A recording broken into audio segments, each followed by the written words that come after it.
행복한 아침입니다. 새로운 한 주가 시작되었어요. 그런데 이게 덥다 이거 이야기가 언제 끝날지 모르지만 제가 온 지도 벌써 이제 이게 37번째예요. 그러니까는 제가 이틀 어디 갔던 거 빼면은 제가 떠나는 게 딱 40일 만에 떠나는 것 같습니다. 그래서 특별한 경험인 것 같아요. 미국에서는 혼자 떠들거든요. 새벽기도 해도 오는 사람이 별로 너무 멀어서 없으니까. 여러분들이 이렇게 꾸준하게 참석해 주셔서 늘 감사드립니다. 얼마 전 이제 제가 아들과 함께 밖에 이제 나갔어요. 둘이서 나갔는데 뭐 좀 덥고 힘들잖아요. 근데 이 아들이 뭐라고 해야 될까요? 더운데도 뭐 힘든데도 짜증내지 않고 뭐 이렇게 말을 잘 듣는 거예요. 그래서 제가 아들한테 야 용이야 너는 진짜 대단하다. 어떻게 이렇게 힘든데도 짜증 한 번 안 부리고 이렇게 잘 있냐? 라고 했더니만은 아들이 하는 얘기가 아빠 그게 쉬운 줄 알아요? 그러는 거예요. 그게 쉬운 줄 알아. 그 듣고서는 웃겨가지고는 아니 어렵지. 야 진짜로 아빠는 태어나서 단 한 번도 너처럼 이렇게 착한 어린이는 본 적이 없어 라고 얘기했더니만 다시 한번 아빠 착한 어린이 그거 되게 어려운 거 알아요? 그러는 거예요. 그래서 뭐가 그렇게 어렵냐 라고 했더니만 잘 말을 안 하는 거예요. 그래서 제가 이제 아니 언제가 그렇게 힘들었기에 그러냐 그랬어요. 그랬더니만은 저번에 탁구 배우고 나서 바이올린 갔을 때 그때가 너무 어려웠다라는 거예요. 근데 저희가 이제 좀 미국에서는요 뭐 하나 배우려면은 1시간도 아니에요. 15분 뭐 30분에 20만 원씩 내야 돼요. 뭐 하나 배우려면. 그리고 또 뭐 잘하는 막 대단한 사람한테 배우면 아이고 그러시군요 할 텐데 제가 저보다 못하는 사람인데 그런 식으로 해서 가르쳐요. 그러니까는 미국에서 뭘 배운다라는 거는 너무 큰 부담이어서 저희가 미국에 있을 때 형편상 아이한테 가르쳐 줄 수 있는 게 없었어요. 근데 한국에 오니까는 뭐 이것저것 기회가 많잖아요. 그래서 제가 기회가 되는 건 다 한번 경험시켜보자 해가지고는 여기저기 이제 보내는 중이에요. 그러니까는 제 아들 입장에서는 힘든 거죠. 왜냐면은 이것도 다니고 저것도 다니고. 근데 그렇다고 공부하는 데 보내는 게 아니라 뭐 악기나 그리고 운동 쪽을 보내요. 그래서 제가 하도 제 아들을 여기저기 보내니까 뭐 좋다 그러면 보내고 그러니까 어느 날 아버지가 하모니카를 또 사오셨어요. 내가 또 신나게 하모니카 막 불면서 하모니카가 너무 재밌대요. 그래가지고 제가 딱 쳐다보니까 제 아들이 깜짝 놀라면서 저한테 한 얘기가 아빠 제발 하모니카 학원만은 보내지 말아주세요 그러는 거예요. 하도 학원을 보내니까 뭐 저희가 학원을 보내려고 그러는 게 아니라 경험시켜보고 싶으니까 한국에 있을 때 그게 얼마나 귀해요 저희 입장에서는. 그러니까 하모니카는 재밌는데 아빠 제발 하모니카 학원만은 보내지 말아주세요 그러는 거예요. 근데 그때 탁구하고 이제 바이올린 딱 4번 배웠어요. 더 배울 수가 없어서. 바이올린 갔는데 그때 이제 아이가 감기가 걸렸는지 머리가 많이 아픈데 탁구도 치고 내색도 안 하고 치고 또 잘 쳤어요. 그러니까 저는 또 모르고 보냈죠. 근데 바이올린에서는 선생님이 계속 팔을 높이 들어라, 어깨 고개 숙이지 마라, 앞을 봐라 그러는데 그게 너무 화가 나고 힘들었다라는 거예요. 그래서 자기가 태어나서 제일 힘들었대요. 그래서 불쌍한 거예요. 제가 뭐 아들한테 뭘 하겠 부귀영화를 누리겠다고 그래가지고 아빠가 미안해. 근데 어떻게 참았어? 그러니까 하는 얘기가 다시 한번 한숨을 쉬더니만 아빠 착한 어린이 하는 거 정말 어려운 거 알아요? 이러는 거예요 다시 한번. 그래서 뭐가 그렇게 어려운데 또 어떻게 너는 이렇게 착한 어린이가 됐니? 라고 얘기하니까 잘 들어보세요. 아빠 착한 어린이 하려면요 일단은 밖에 나가면은 화를 내면 안 돼요. 그러는 거예요. 그래서 야 그게 무슨 소리냐 어떻게 알았냐 그러니까는 착한 어린이는요 아빠 밖에 있는 사람들이랑 가족이랑 잘 구분을 해야 되는 거예요. 그래서 밖에 있을 때는요 화내면 안 되고 짜증이 나도 꼭 참고 가만히 있어야 된대요. 그리고서는 집에 와서 그걸 다 풀어야 된대요. 그래서 제가 깜짝 놀란 거예요. 그래서 왜 무슨 소리냐 그랬더니만 제 아들 특징이 뭐냐면 제가 이제 물어보잖아요. 그럼 일단 한숨부터 쉬어요. 아빠 이러면서 얘기를 해요. 분명히 우리 가족 중에 누군가가 그렇게 하는 사람이 있을 거예요. 누군지 모르겠는데. 그래서 아빠 밖에서 내가 만약에 막 짜증을 내고 심술을 부리면 다 남이잖아요. 다른 사람들이잖아요. 그 사람들이 그걸 이해할 수 있겠어요?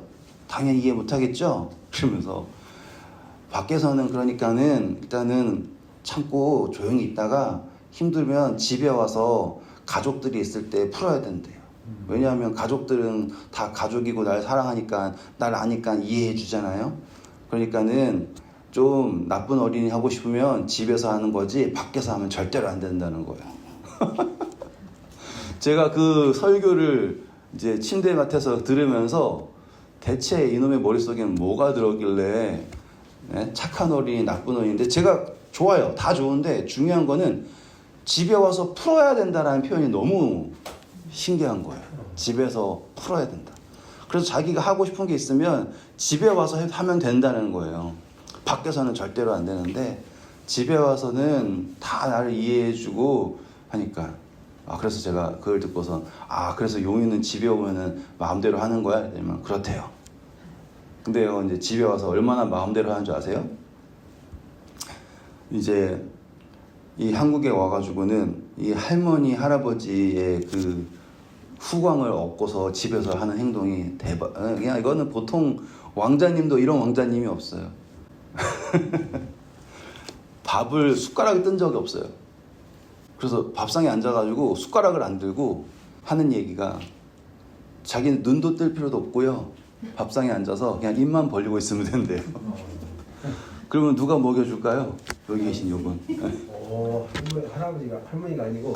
우리 어머니는 절대로 안 그러죠. 근데 우리 아버지가 그냥 입만 벌리고 있으면 눈도 뜰 필요가 없다는 거예요. 그러면 배가 부르도 돼요 벌써.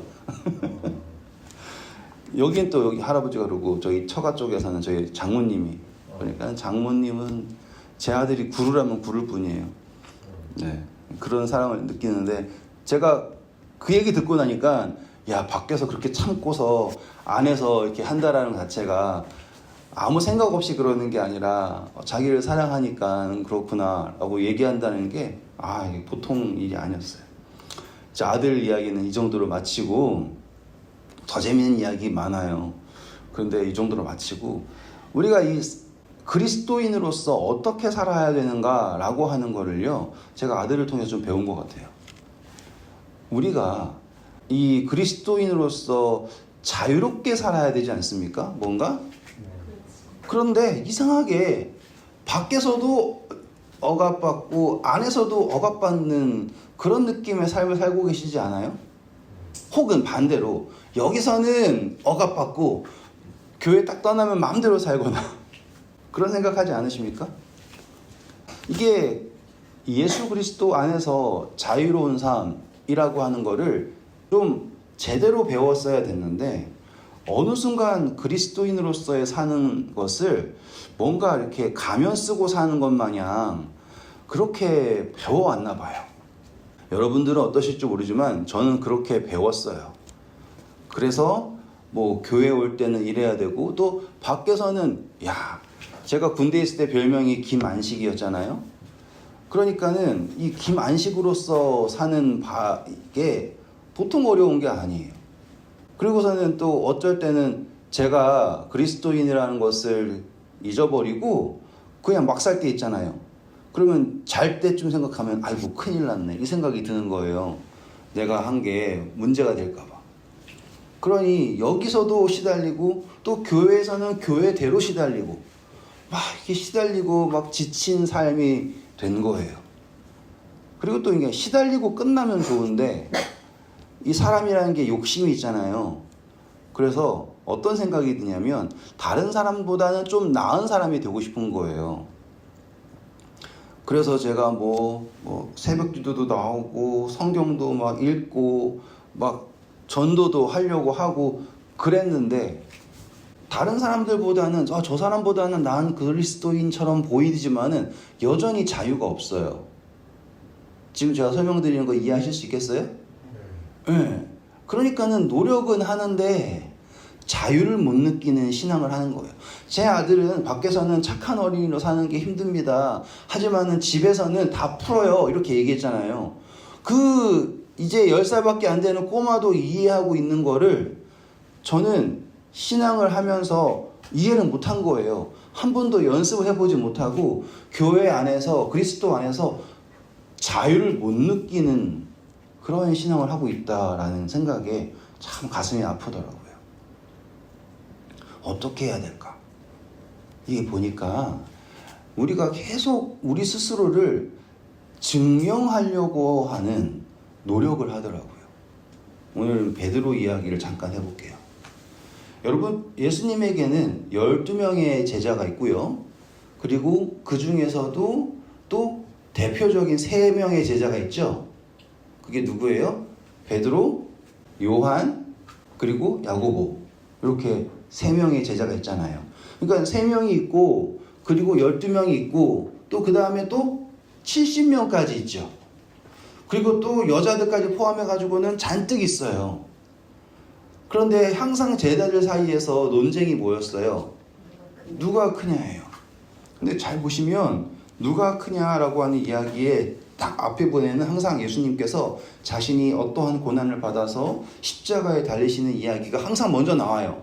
그리고 그 다음에 그 이야기를 듣고 나서도 제자들이 한 얘기가 누가 크냐 싸우고 있어요. 요게 성경에 나오는 이야기들이거든요. 그 제자들 사이에서는요, 항상 자기가 어떤 사람인지, 얼마나 대단한 사람인지를 증명하려고 애쓰는 이야기가 있어요. 특별히 변화산 사건 아시죠? 예수님께서 변화산 올라가실 때 제자들 전부 다 데리고 올라가셨어요? 아니면 셋만 딱 데리고 올라가셨어요? 셋만 데리고 올라갔죠? 그때 제자들이 산 밑에 있는 제자들은 어떤 기분이었을까요? 아시겠죠? 셋만 데리고 올라갔고 나머지 제자들은 밑에서 영 기분이 별로예요.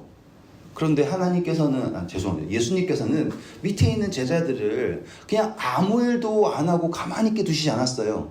밑에 있는 제자들은요, 사람들에게 둘러싸여 있었어요. 그리고 그때 누가 왔냐면 귀신 들린 아들을 둔 아버지가 와가지고 밑에 있는 제자들과 지금 낫게 해달라고 이렇게 하고 있는 이야기가 있고요. 여기에서는 변화산 이야기가 있는 거예요. 그런데 이 밑에 있는 제자들은요, 다 왜 예수님은 저 셋만 데리고 가는 거야? 그쵸?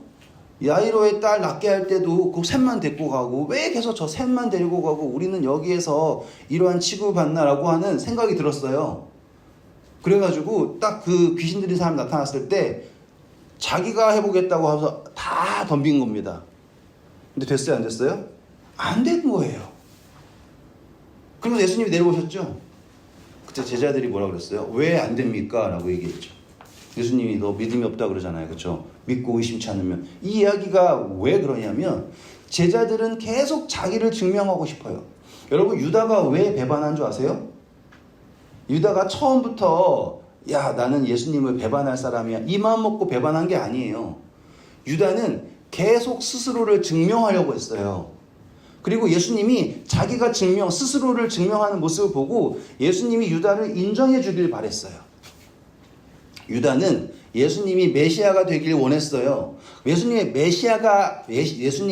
메시아라고 믿는 게 아니라 유다는 예수님이 메시아가 되기를 원했다고요. 차이점 아세요?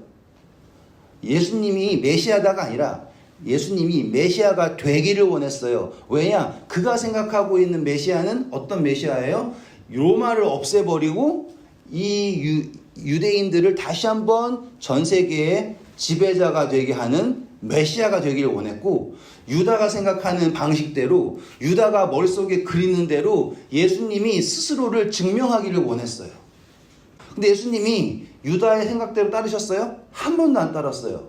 예수님이 유다를 인정해 주셨어요? 한 번도 성경에 보세요. 예수님이 유다를 인정해 줬다. 유다야, 너 말 참 잘했다. 유다야, 너가 정말 그랬다. 안 나오죠?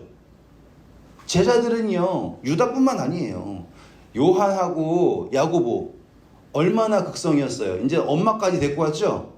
엄마가 데리고 와가지고는 예수님 앞에 무릎을 탁 꿇고서 주여 주의 나라에 임하실 때 한 놈은 우편에 한 놈은 좌편에 알려주세요. 치맛바람 부리는 거가 나오잖아요. 그렇죠? 지금 제자들은 계속 증명하려고 그래요. 그 중에서 제일 자기를 증명하려고 노력한 사람이 성경에 기록된 바로 베드로예요. 그래서 보시면 성경 이야기에서 항상 예수님이 질문하면 누가 대답해요?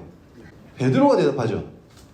그래서 저는 이 베드로 이야기를 제 진심은 한 10시간 잡고 베드로만 함께 이야기했으면 좋을 정도로 베드로 이야기 정말 재밌어요. 근데 보시면 베드로가 항상 대답을 해요. 사람들이 다 나를 누구라 해야 할 때 예수님 주는 그리스도시요 살아계신 하나님의 아들입니다. 이 이야기한 것도 누구예요? 베드로. 물 위를 걸으실 때도 나도 걷게 해주세요. 누구예요? 베드로. 모든 이야기마다 다 베드로예요. 베드로는 뭘 하고 싶으니까? 자기를 증명하고 싶으니까. 근데 예수님께서 나 십자가에 달릴 거다 하니까 베드로가 뭐랬어요? 아 주여 절대로 그런 일 없을 겁니다 라고 얘기했더니 예수님이 뭐라 그랬어요?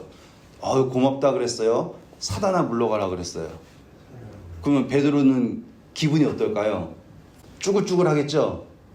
예? 제자들 앞에서 멋지게 나섰는데 게다가 또 마지막 만찬에서 너희 중에 한 명이 날 배반할 거다 라고 얘기했더니만 다들 나는 아니지요 나는 아니지요 나는 아니지요 할 때 베드로는 그냥 얘기했어요. 우리는 주를 위하여 죽기까지 가겠습니다 막 그러죠. 얼마나 자기를 증명하려고 노력해요. 그렇죠? 그리고 나서는 겟세마네에서 기도할 때 사람들이 막 둘러싸니까는 말고의 귀를 자른 사람 또 누구예요? 베드로예요. 왜요? 자기를 증명해야 되니까. 나는 아니다. 나는 이런 사람이다. 여러분 귀 자르는 거 이거 보통 힘든 거 아니에요? 칼을 휘둘렀는데 말고가 싹 피해가지고 귀만 잘라. 트럼프가 고개 싹 돌려가지고 총 여기 맞은 것 마냥 칼을 휘둘렀는데 누군가의 귀가 잘렸다라고 하는 거는 보통 일이 아니에요. 그렇죠? 귀가 이렇게 끝에만 잘릴 수도 있지만 제가 상상하는 바는 아마 베드로는 인질극했을 것 같아요. 이렇게 잡고 죽인다 막 이랬을 생각했을 것 같아요. 제 묵상 속에는 그래요. 그러니까 귀만 똑 잘랐겠죠. 긴 이야기는 치우고요. 이제 예수님께서 닭이 울기 전에 너가 나를 3번 부인할 거다. 그 이야기 들었을 때 베드로는 어땠을까요? 절대로 안 한다 그랬겠죠. 왜냐하면 자기를 증명해야 되니까. 절대로 안 한다. 근데 다른 제자 다 도망쳤어요. 누구만 안 도망쳤어요? 요한이랑 베드로만 안 도망쳤죠. 베드로가 왜 안 도망쳤을까요? 그 사람은요 마음속에 자기를 증명해야 된다라는 게 가득 찬 거예요. 이야기해 보세요. 근데 결국에 배반했죠. 어떻게 합니까? 숨어서 울어요. 예수님께서 부활하셨어요. 여자들이 와가지고는 무덤이 비었다 그랬어요. 그때 다른 제자들은 가만히 앉아있죠. 누구 뛰어가요? 베드로와 요한은 뛰어갑니다. 요한은 무덤에 못 들어가죠. 무덤에 뛰쳐들어간 사람 누구예요? 베드로예요. 지금 베드로의 이야기를 다 제가 하나씩 끊어내고 있어요. 자, 근데 예수님께서 여자들에게 너희보다 앞서 우리 갈릴리에서 너희를 만날 거다 하니까 다 올라갔죠. 거기에 7 제자가 올라갔습니다. 그리고서는 사람들이 예수님을 만나려고 노력했는데 약속 장소를 정하지도 않고 약속 시간도 정하지 않았어요. 근데 베드로가 생각하기를 자기가 예수님 만난 때가 언제였어요? 고기 잡고 있을 때 아닙니까? 그래서 고기 잡고 있는 거예요. 왜냐하면 그때 만났으니까.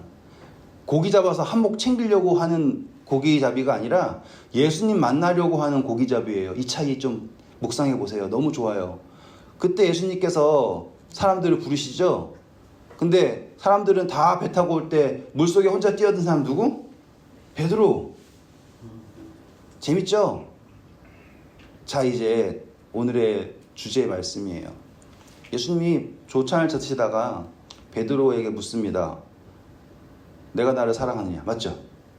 설교 많이 들어보셨죠? 뭐 이거는 아가페고 저거는 필레오고, 아가페는 조건 없는 사랑이고, 저거는 뭐 형제의 사랑이고, 예수님은 아가페 사랑을 물어봤고 베드로는 필레오라고 얘기했고, 다시 한번 아가페 물어봤는데 안 돼가지고 예수님 마지막에 그래 네가 나를 필레오 하냐 그랬더니 베드로가 이렇게 얘기했다. 이거 많이 들어보셨죠? 저는 그걸 들을 때마다 이해가 안 갔어요. 무슨 예수님이 무슨 퀴즈 대회 하는 사람도 아니고, 에? 제 아내가 뭐 날 사랑하냐 물어볼 때도 제가 뭐 좀만 건성으로 얘기하면 다시 한번 물어보고 다시 한번 물어보고 그런 식인 거지. 뭐 한자 풀이 해가지고는 뭐 아가페 사랑이냐 이렇게 물어봤을까? 저는 그게 이해가 안 갔어요. 그런데 자 가실게요. 이제 요한복음 오셔서 예수님께서 베드로에게 물으시는 이 물음을 이제 생각해 보겠습니다. 21장입니다.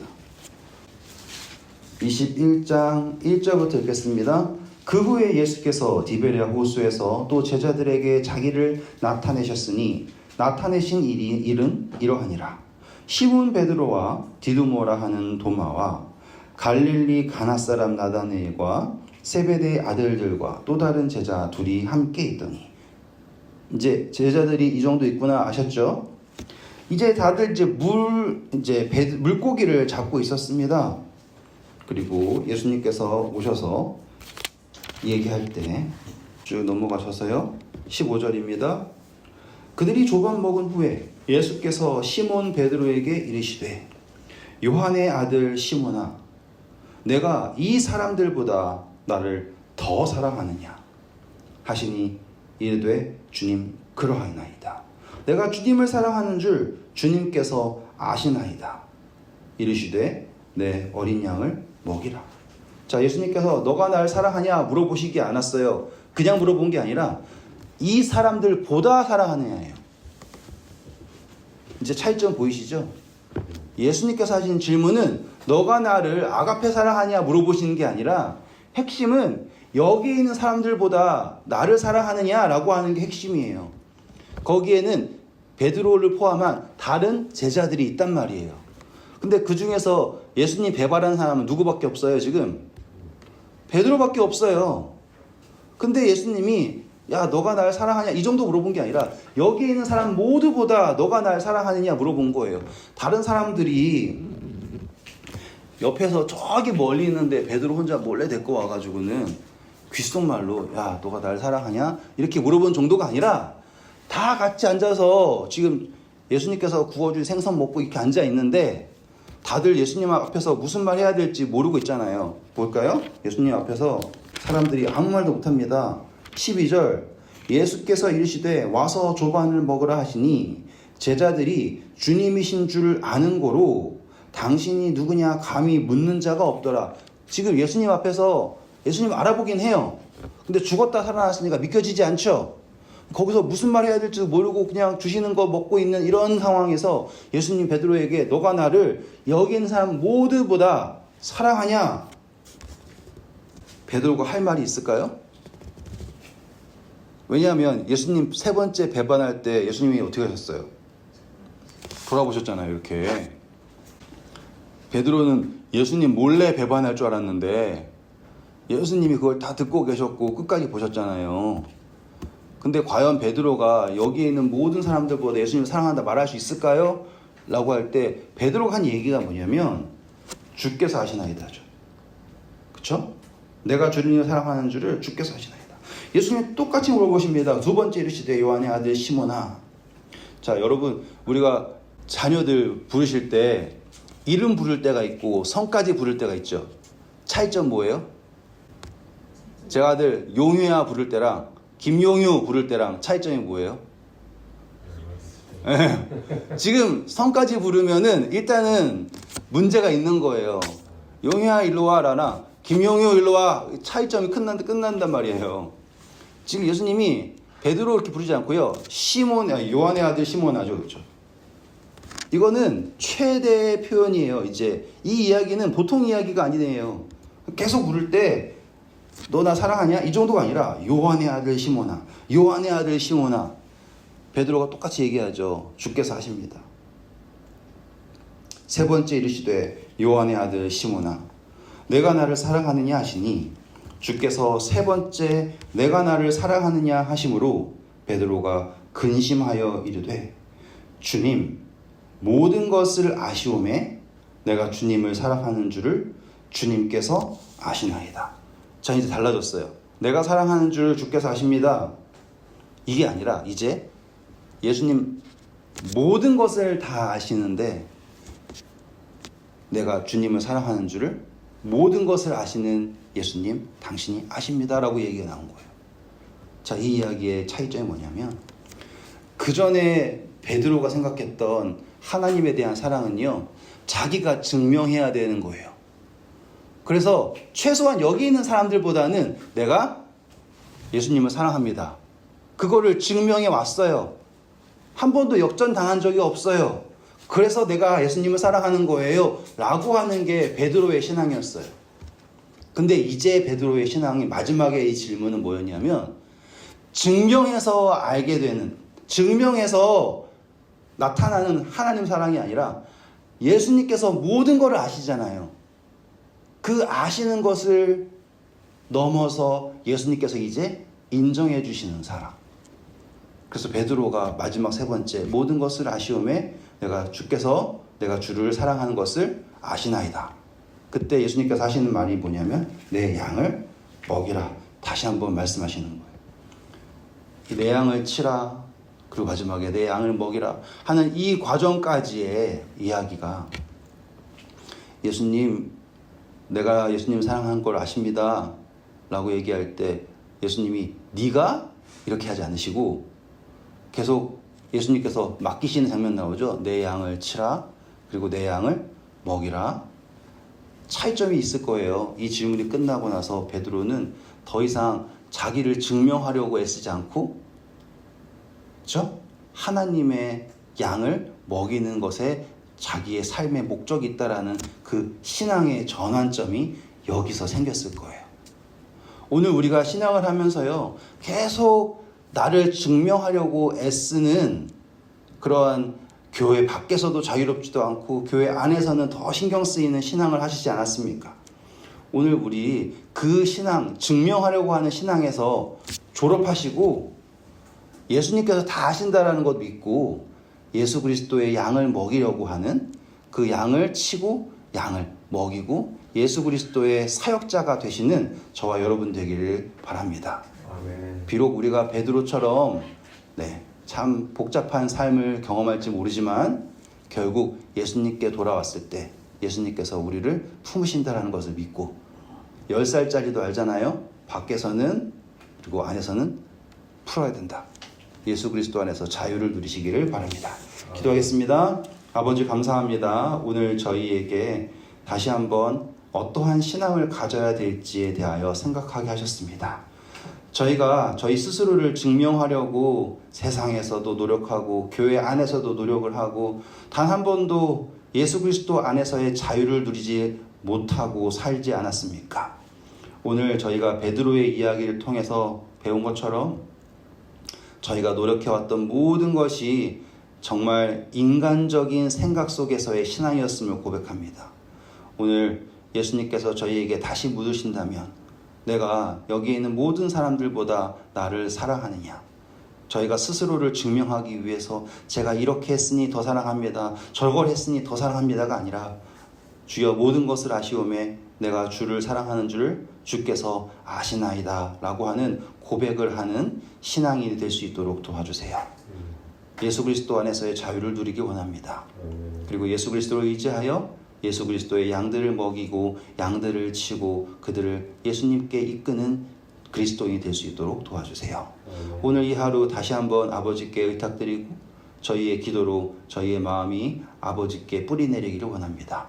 시냇가에 심은 나무가 시절을 쫓아 열매를 맺는 것처럼 아버지의 때에 저희를 통하여 아버지의 생명이 맺어질 수 있도록 도와주세요. 이 모든 말씀 주 예수 그리스도의 이름으로 기도드립니다. 아멘.